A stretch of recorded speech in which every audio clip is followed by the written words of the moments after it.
Hello friends, आज का हमारा टॉपिक है analysis of syllabus and course construction. This is unit 3 of training methodology subject. और एक बार आउटलाइन हम देख लेते हैं, हम इसमें क्या क्या डिस्कस करेंगे। हम डिस्कस करेंगे सिलेबस क्या है, व्हाट इज सिलेबस, सिलेबस के एसेंशियल कंपोनेंट्स, जो फैक्टर्स ज़रूरी हैं सिलेबस डिज़ाइन करने के लिए, कुछ टर्म्स हैं सिलेबस से रिलेटेड, हम इन्हें भी डिस्कस करेंगे।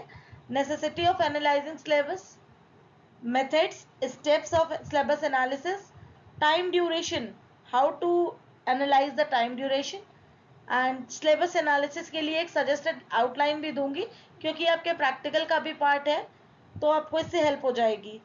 And advantages of syllabus analysis और ADDIE model. ADDIE model is important from exam point of view. तो पहले डिस्कस करते हैं हम व्हाट इज सिलेबस। पाठ्यक्रम क्या है? पाठ्यक्रम एक रिटन एकेडमिक डॉक्यूमेंट है जो हमें कम्युनिकेट करता है कि हमारा जो कोर्स कंटेंट है वो एग्जैक्टली क्या है, प्लस ट्रेनीज की एक्सपेक्टेशन की अपेक्षाएं क्या होनी चाहिए अपने टीचर से, और एक इंस्ट्रक्टर की अपने क्लास के प्रति और अपने संस्थान के प्रति क्या रिस्पॉन्सिबिलिटीज हैं।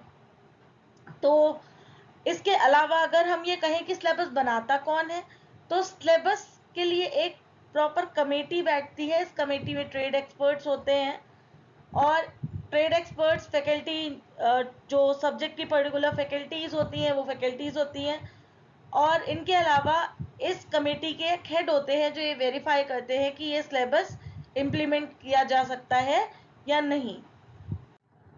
अगर हम बात करते हैं एसेंशियल कंपोनेंट्स ऑफ सिलेबस की, तो सबसे पहली बात आती है इंस्ट्रक्टर इंफॉर्मेशन। इस कोर्स को पढ़ाने के लिए इंस्ट्रक्टर के पास क्या क्वालिफिकेशन होनी चाहिए, कितना एक्सपीरियंस होना चाहिए। General course information, general course information बताता है कि ये कोर्स एग्जैक्टली क्या है, किस बारे में है।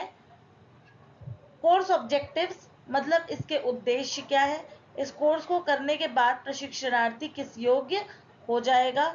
कोर्स के नियम क्या है, कोर्स पॉलिसीज।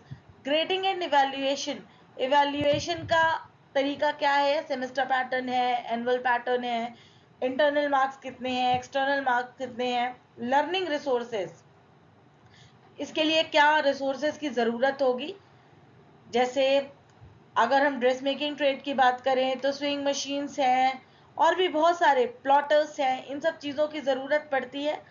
कोर्स कैलेंडर, कब कोर्स शुरू होगा और कब कोर्स खत्म होगा, मतलब खत्म होने से मतलब कब इसके फाइनल एग्जामिनेशंस होंगे। Factors for formulation of syllabus, syllabus बनाने के लिए किन फैक्टर्स का ध्यान रखना चाहिए। देखो, कभी भी सिलेबस डिज़ाइन करें तो सबसे ज़्यादा ज़रूरी बात क्या है, ये देखना कि क्या पढ़ाना है और किस ऑर्डर में पढ़ाना है। तो कुछ फैक्टर्स हैं जिनको सिलेबस बनाते टाइम ध्यान रखा जाता है। वो क्या है? Number 1, develop a well grounded rationale for your course. अपने कोर्स के लिए एक सही अनुपात चुने। किस चीज़ का अनुपात? एक कोर्स में बहुत सारे सब्जेक्ट्स और सब्जेक्ट में बहुत सारे टॉपिक होते हैं। क्या टॉपिक कितना पढ़ाना है, कितना हिस्ट्री को कंसीडर करना है सब्जेक्ट की, और फ्यूचर ट्रेंड्स पे कितना जाना है, करंट ट्रेंड्स पे कितना टॉपिक डिस्कस करना है, किस टॉपिक की डिटेल्स डिस्कस करनी है, ये क्लियरली मेंशन होना चाहिए। Decide what you want your student should be able to do as a result of taking up your course and how their work will be appropriately assessed. आपको ये भी तय करना है कि आपका कोर्स लेने के बाद आपका जो प्रशिक्षणार्थी है वो किस योग्य हो जाएगा, और उनका जो कार्यकुशलता है वो कैसे एसेस की जाएगी, वो कैसे इवैल्यूएट की जाएगी। डिफाइन एंड डीलिमिट कंटेंट, आप जो भी कोर्स कंटेंट बनाएं, कहाँ तक पढ़ाना है, क्या पढ़ाना है, ये क्लियरली डिफाइन होना चाहिए, और कहाँ पर स्टॉप करना है, कितना पढ़ाना है, ये लिमिट भी क्लियरली मेंशन होनी चाहिए। Number 4 is identify and develop resources. आपको रिसोर्सेज भी आइडेंटिफाई करने हैं कि इस कोर्स को चलाने के लिए, पढ़ाने के लिए किन रिसोर्सेज की ज़रूरत पड़ेगी। Compose your syllabus with a focus on student learning. कभी भी आप अपना सिलेबस बनाएं तो उसको स्टूडेंट लर्निंग के आधार पर ही बनाएं। स्टूडेंट्स कितना सीख सकते हैं, जैसे अगर आप किसी CTS कोर्स की बात करें जिसमें हम किसी 10th पास ट्रेनी को लेते हैं, मिनिमम क्वालिफिकेशन 10th है, तो 10th के बेस पे वो बच्चा आगे कितना सीख पाएगा एक साल में, इसको ध्यान रखते हुए स्टूडेंट लर्निंग के आधार पर हमें कोर्स डिजाइन करना है। आप सिलेबस के फॉर्मेट की भी बात कर ले, फॉर्मेट कैसा होना चाहिए? Easy to read, simple to complex and logical, जो आसानी से पढ़ा जा सके। और हमेशा क्रम कैसा हो? सिंपल टू कॉम्प्लेक्स, सरल से कठिन की ओर, और तर्कपूर्ण हो, लॉजिकल हो। कुछ टर्म्स है यहाँ पर सिलेबस एनालिसिस से रिलेटेड, इनकी बात कर लेते हैं। पहला टर्म है कोर्स ऑफ स्टडी, इसे हम करिकुलम भी कहते हैं। इसे हम कह सकते हैं जिस भी सब्जेक्ट की हम बात कर रहे हैं उसका प्लान। ये एक रिटन आउटलाइन होती है जिसमें ये मेंशन होता है कि कौन सी एक्टिविटीज एक पर्टिकुलर एकेडमिक ईयर में इंस्टीट्यूट के द्वारा तय की जाएंगी। इसमें सब कुछ मेंशन होता है, ईच एंड एवरी एक्टिविटी। तो इसे हम कहते हैं कोर्स ऑफ स्टडी। जैसे आपके एग्जाम्स कब होंगे, आपके सेशनल टेस्ट कब होंगे, एवरीथिंग इट इज मेंशन। आपका प्रैक्टिकल क्लास कितना घंटे का है, आपका थ्योरी क्लास कितना घंटे का है, everything should be mentioned in course of study. Training program क्या है? ट्रेनिंग प्रोग्राम कह सकते हैं जब सिलेबस को हम समय में बांध दें, when syllabus is time bound. जब किसी सिलेबस को हम समय सीमा में बांध दें तो उसे हम कहेंगे ट्रेनिंग प्रोग्राम, प्रशिक्षण कार्यक्रम। तो ये जो प्रशिक्षण कार्यक्रम है ये इसमें समय सीमा निर्धारित होती है। जैसे अगर हम आपके CITS कोर्स की बात करें तो इसकी समय सीमा निर्धारित है कि ये 1 वर्ष का है। तो आपका जो सिलेबस है वो 1 वर्ष का है, उसे हम क्या कहेंगे? Training program. अब बात करते हैं सिलेबस एनालिसिस की। जब किसी सिलेबस को ट्रेनिंग प्रोग्राम में कन्वर्ट किया जाता है तो उस प्रोसेस को हम कहते हैं सिलेबस एनालिसिस।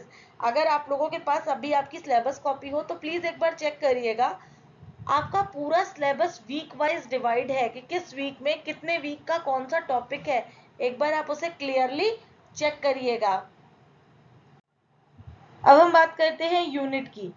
जब एक टॉपिक जो अगर हम कहें जैसे अगर हम बात करें जैसे आपने सिलेबस एनालिसिस ही पढ़ रहे हैं, इस यूनिट में सिलेबस से रिलेटेड जितना भी कंटेंट है एक साथ रखा गया है तो उसे हम क्या कह रहे हैं? यूनिट कह रहे हैं।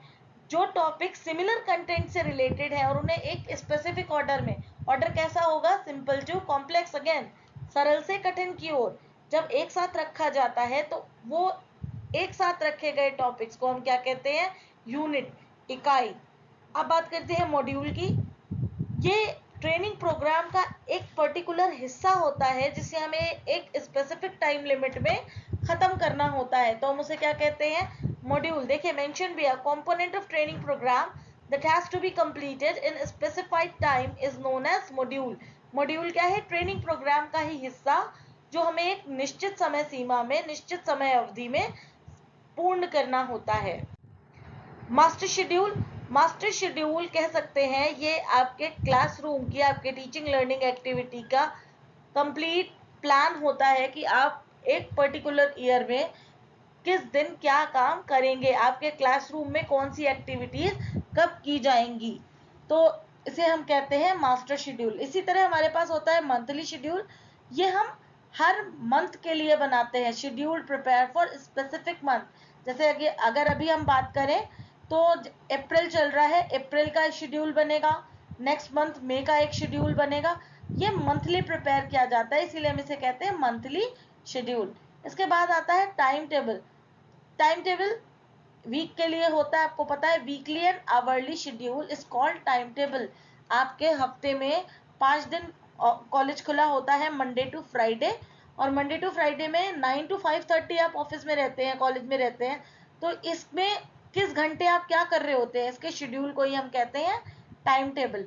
नॉर्मली पूरे साल के लिए एक ही टाइम टेबल बनता है, पर जरूरत पड़ने पर हम इसे चेंज भी कर सकते हैं। हम चाहें तो इसे वीक वाइज भी शेड्यूल कर सकते हैं, डिपेंडिंग अपॉन द नेसेसिटी।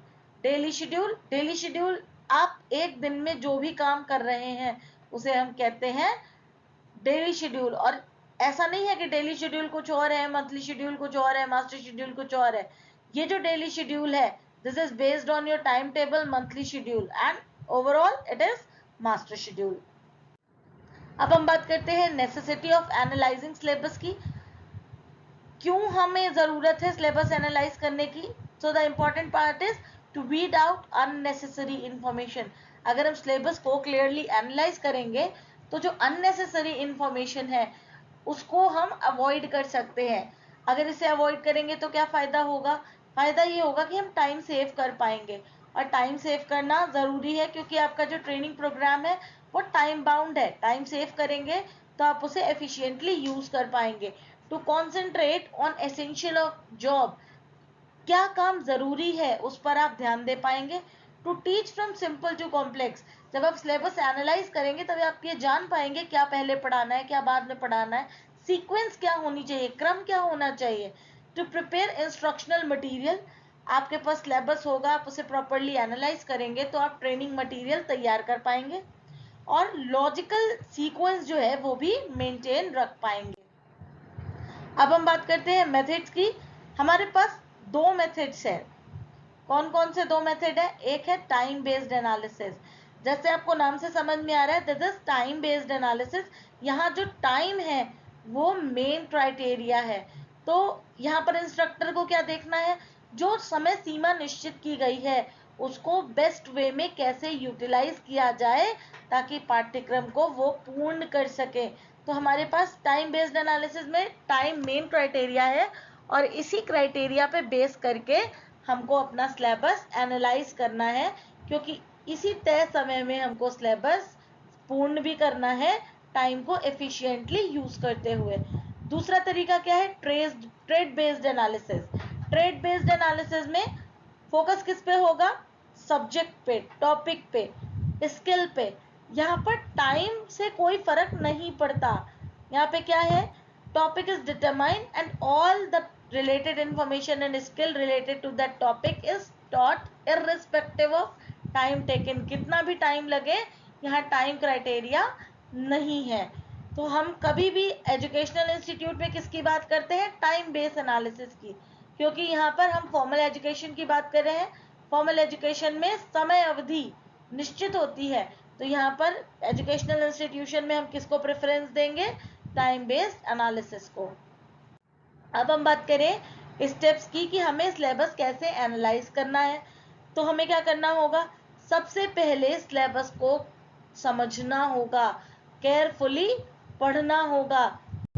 जब हम उसे समझ पाएंगे तब हमें क्या करेंगे? तब हम उसमें जितने बेसिक और एडवांस्ड स्किल हैं किसी भी पर्टिकुलर ट्रेड के, it may be electronic mechanic, it may be CSA, it may be dress making और एनी ट्रेड, कोई भी ट्रेड हो उसमें बेसिक स्किल्स भी होती है और एडवांस स्किल भी होती है. तो वो स्किल्स आपको क्लियर करनी है कि कौन कौन सी आपकी बेसिक स्किल्स है और कौन सी आपकी एडवांस स्किल है. क्यों? क्योंकि आप तय कर पाएंगे बेसिक स्किल्स बच्चे ने ऑलरेडी कुछ आता होगा. जैसे अगर हम CITS कोर्स की बात करें तो उसे बेसिक स्किल्स आते होंगे, CTS में नहीं आते होंगे. बेसिक स्किल आसान होंगे, सिखाना आसान होगा. जब बेसिक सीख जाएगा बच्चा तभी एडवांस सीख पाएगा. और CITS की बात करें तो basic skill is just need a revision क्योंकि वो बच्चे को ऑलरेडी CTS में सिखाई जा चुकी है. तो जो बेसिक और एडवांस स्किल है उसे आप सेपरेट करेंगे. इसके बाद थ्योरी टॉपिक्स और प्रैक्टिकल टॉपिक्स, इनको भी आप क्या करेंगे? अलग अलग करेंगे कि आपको ये particular topics during the course खत्म करने हैं. तो जब आपके पास लिस्ट क्लियरली मेंशन होगी तो चीज़ें भी आसान हो जाएंगी. उसके बाद क्या करना है? टॉपिक्स को अरेंज करना है. कैसे अरेंज करना है? सिंपल टू कॉम्प्लेक्स और मॉड्यूल्स में और यूनिट्स में डिवाइड करके. पहले क्या पढ़ाएंगे, बाद में क्या पढ़ाएंगे. अभी जो आपके पास करेंट सिलेबस है NSQF वाला, उसको आप देखिएगा, टॉपिक्स अरेंज्ड है, प्रैक्टिकल के टॉपिक्स, थ्योरी के टॉपिक्स ऑलरेडी क्लियरली मेंशन्ड है अलॉन्ग विद लर्निंग आउटकम्स. आप चेक करिएगा. और सीक्वेंसिंग मेंटेन है, उस वो ऑलरेडी ट्रेनिंग प्रोग्राम डिजाइन किया हुआ है, उसमें मेंशन है किस वीक में आपको क्या पढ़ना है. Calculate the time required to complete the syllabus. ये टाइम आपको कैलकुलेट करना होगा कि आपको कौन सा टॉपिक कितने टाइम में कंप्लीट करना है. आपके सिलेबस में भी मेंशन है. आप ज़रूरी नहीं है कि सिलेबस में लिखा है 2 वीक तो आप 2 वीक में ही पूरा करें, आप 10 दिन की जगह 8 दिन में भी पूरा कर सकते हैं, डिपेंडिंग अपॉन आपने उसको कैसे एनालाइज किया हुआ है। Distribute hours for each activity depending upon what, depending upon its complexity. आपको हर एक्टिविटी के लिए जो घंटे हैं, जो टाइम है, वो निश्चित करना है और डिस्ट्रीब्यूट करना है, लेकिन कैसे, उसकी कॉम्प्लेक्सिटी के आधार पर कि कौन सा काम आसान है, कौन सी जॉब मुश्किल है, कौन सा टॉपिक इजी है, कौन सा टॉपिक डिफिकल्ट है। जो इजी है उनके लिए कम घंटे, जो थोड़े मुश्किल है उनके लिए थोड़े और ज़्यादा घंटे। जैसे अगर हम कॉस्मेटोलॉजी ट्रेड की बात करें तो कुछ प्रैक्टिकल्स ज़्यादा टाइम लेते हैं, जैसे हेयर स्ट्रेटनिंग है, कलरिंग है, इनमें ज़्यादा टाइम लगता है। और उन्हीं के कंपैरिजन में हम देखें तो कुछ प्रैक्टिकल्स में कम टाइम लगता है, जैसे हेयर स्टाइलिंग है, फैंटेसी मेकअप है, उसमें कंपैरेटिवली कम टाइम लगता है। तो जितनी ज़्यादा कॉम्प्लेक्सिटी है उतना ही ज़्यादा टाइम लगेगा। तो टाइम का डिस्ट्रीब्यूशन आप कैसे करेंगे, कॉम्प्लेक्सिटी के बेस पे करेंगे।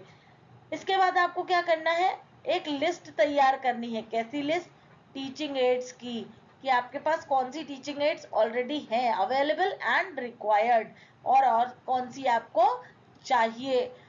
अगर आप ले सकते हैं वेरी गुड, अगर वो टीचिंग एड्स आप नहीं ले सकते तो फाइंड आउट द सब्सटीट्यूट, कि उसकी जगह पर आप क्या कर सकते हैं।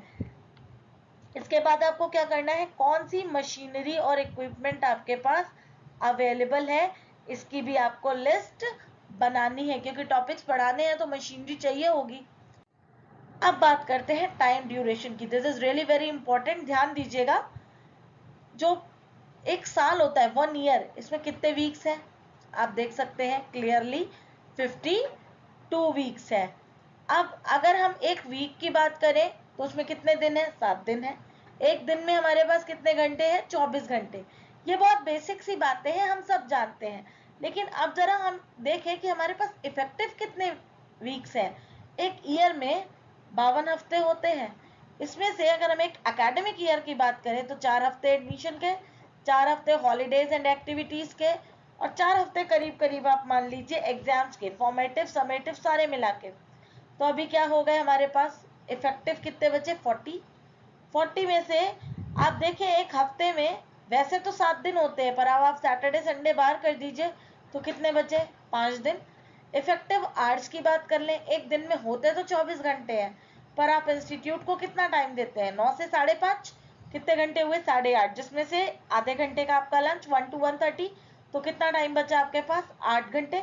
अब अगर हम total number of effective hours देखें then it is 40 cross 5 cross 8, करीब करीब हमारे पास 1600 घंटे होते हैं। और ये 1600 घंटे आपको अपने ट्रेनिंग प्रोग्राम में डिस्ट्रीब्यूट करने हैं। मैं आपको पूरा सिलेबस एनालाइज करने को नहीं कहूँगी, आप एक काम करें, अपने ही सिलेबस में से या हो सके तो सीटीएस के सिलेबस में से आप एक यूनिट तय कर लें और उस यूनिट के लिए ही एनालिसिस करके देखें कि आप कितना कर पा रहे हैं। अब मैंने यहाँ पे एक सजेस्टेड आउटलाइन आपको दी है, आपको क्या करना है, डे 1 में डेट मेंशन करनी है। अभी डेट आप कैसे मेंशन कर पाएंगे, तो ये कॉलम हम ड्रॉप भी कर सकते हैं, पर जब आप इंस्ट्रक्टर बन जाएंगे तो ये कॉलम आप ड्रॉप नहीं कर पाएंगे। फिलहाल के लिए अभी हम इसमें डेट मेंशन नहीं कर सकते, तो या अगर आप कोई डमी डेट डालना चाहे तो आप डाल सकते हैं।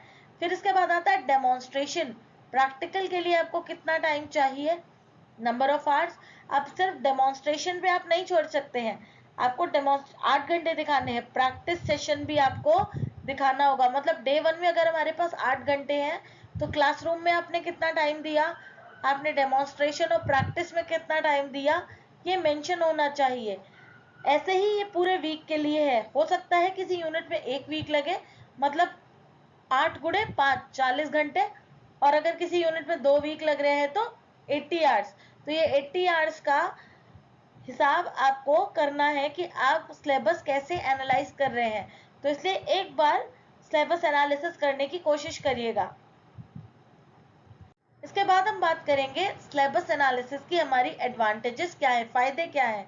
देखिए, जब आप सिलेबस एनालाइज करते हैं तो जो इंस्ट्रक्टर है ही और शी, वो क्या पढ़ाना है एग्जैक्टली उसके बारे में प्रॉपरली इंफॉर्मेशन गैदर कर सकते हैं, और क्लास में जाने से पहले अपने आप को प्रिपेयर कर सकते हैं। देखिए, आप जितने कॉम्पिटेंट होंगे सब्जेक्ट में, आप उतने ही कॉन्फिडेंट भी होंगे। इसलिए सिलेबस एनालिसिस करेंगे, then you will come to know कि आपको क्लास में किस दिन क्या पढ़ाना है। आप क्लियर होंगे, आपके ऑब्जेक्टिव क्लियर होंगे, so you will be more confident. Training materials can be prepared well in advance. आपको क्लासरूम में जिन चीज़ों की आवश्यकता है, जिन शिक्षण सहायक सामग्री की आवश्यकता है, वो आप पहले से तैयार कर सकते हैं। टाइम, ये हमारे लिए बहुत इंपॉर्टेंट है। एजुकेशनल जो इंस्टीट्यूट्स हैं उनमें, फॉर्मल एजुकेशन में क्या ज़रूरी है? टाइम। तो जो भी ट्रेनिंग प्रोग्राम आपके पास अवेलेबल है, वो आप within the time limit, prescribed time limit, आप पूरा कर पाएंगे। Learners can be aware about the teaching activity and get confident. तो जो आपके लर्नर्स होंगे, आप उन्हें भी बता पाएंगे कि आप क्या पढ़ाने वाले हैं। और आपके लर्नर्स जब अवेयर रहेंगे, प्रिपेयर रहेंगे, तो वो ज़्यादा कॉन्फिडेंट होंगे। क्लास पार्टिसिपेशन जो है, जो बच्चों का कह सकते हैं एक्टिविटी है, अटेंशन स्पैन है, सब कुछ इम्प्रूव होगा। और अगर इतना कुछ इम्प्रूव होगा तो टीचिंग लर्निंग एक्टिविटी भी इम्प्रूव हो जाएगी। It helps to maintain logical and psychological sequence. ये आप, अगर आप सिलेबस एनालाइज करते हैं तो आप लॉजिकल वे में चलेंगे।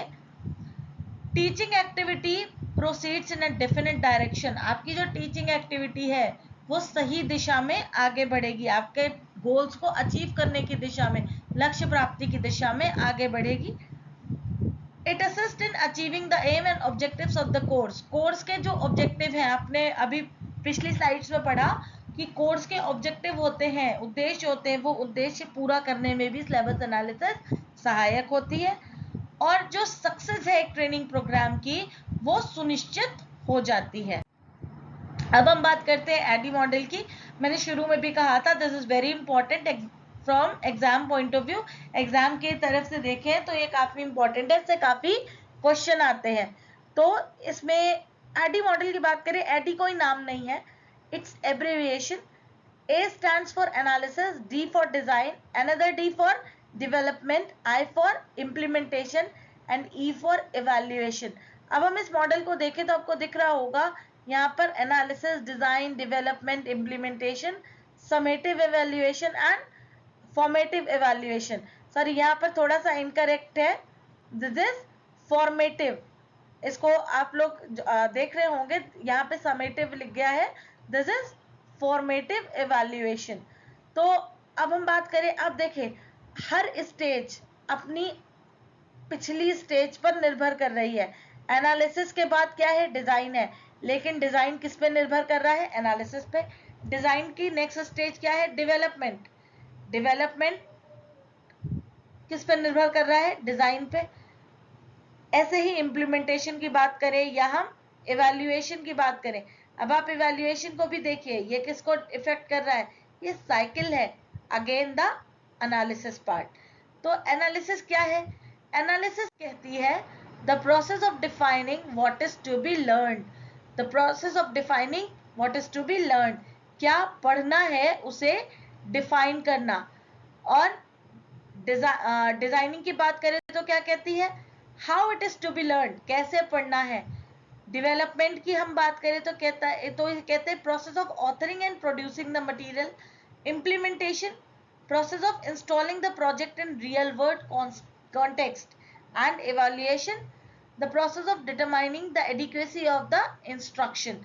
अब अगर हम बात करते हैं एडी मॉडल की ही, once again, then it is analysis. Analysis क्या है? आपका प्रिपरेशन पार्ट है कि आपको क्या पढ़ाना है, क्या सिखाना है, ये टीचिंग लर्निंग एक्टिविटी में आपको क्या करना है, इस प्रोसेस को डिफाइन करना इज एनालिसिस। सिलेबस एनालिसिस जिसे हम कह सकते हैं, दिस इज प्रिपरेशन पॉइंट। अगर हम इसे कहें, आपने 4 स्टेप ऑफ टीचिंग पढ़ी है, तो हम इसे क्या कह सकते हैं? इसे हम कह सकते हैं प्रिपरेशन पॉइंट ऑफ व्यू। इसके बाद हम बात करेंगे डिजाइन की। स्पेसिफाई करना है कि कैसे पढ़ना है, this is also preparation point of view. अगली बात आती है आपकी डेवलपमेंट। आपको जिन सामग्री की जरूरत है, जिन मटेरियल्स की जरूरत है, उनको तैयार करना, this is also preparation point of view. इसके बाद आता है इम्प्लीमेंटेशन। इसे हम कह सकते हैं इम्प्लीमेंटेशन मतलब प्रेजेंटेशन पॉइंट ऑफ व्यू, प्रस्तुतिकरण। आप जो पढ़ा रहे हैं वो कैसे पढ़ाएंगे, कैसे इम्प्लीमेंट करेंगे, जो कुछ भी आपने एनालाइज किया, डिजाइन किया, डेवलप किया, now this is the time for implementation. तो इम्प्लीमेंटेशन क्या है? आपका प्रस्तुतिकरण। और इसके बाद हमारा क्या आता है? इवैल्यूएशन। इवैल्यूएशन अगेन हमारा, अगर हम बात करें 4 स्टेप ऑफ टीचिंग की, तो this is what, this is also evaluation. अभी आपने एडी मॉडल में देखा कि हमारा जो एडी मॉडल है उसमें 2 तरीके के इवैल्यूएशन है, फॉर्मेटिव एंड समेटिव। तो फॉर्मेटिव क्या है? आपके सेशनल टेस्ट। अगर कोई बच्चे का, जब आप सेशनल टेस्ट लेंगे तो आपको पता चलेगा कि सेशनल टेस्ट में उसने किस टॉपिक पे अच्छा परफॉर्म किया है, किस टॉपिक पे थोड़ा पुअर परफॉर्म किया है, और क्लास के बहुत सारे बच्चों ने क्या, किस टॉपिक में लोग आंसर नहीं कर पाए हैं, कौन से टॉपिक इजी हैं, कौन सा टॉपिक मुश्किल है। ये आपको एवेल्युएशन के बाद पता चलेगा कि क्या आपके इम्प्लीमेंटेशन पार्ट में तो प्रॉब्लम नहीं थी। आप देखिए हर जो हिस्सा है वो अपनी पिछली स्टेज पर निर्भर कर रहा है। इम्प्लीमेंटेशन में अगर प्रॉब्लम नहीं थी, then where is the problem? Development, design और analysis. This is a cycle. आपकी हर स्टेज अपनी पिछली स्टेज पर निर्भर करती है। और अगर हम 4 स्टेप ऑफ टीचिंग की बात करें तो एडी मॉडल पर को ध्यान में रखते हुए ये कंप्लीटली एग्जिस्ट भी करता है।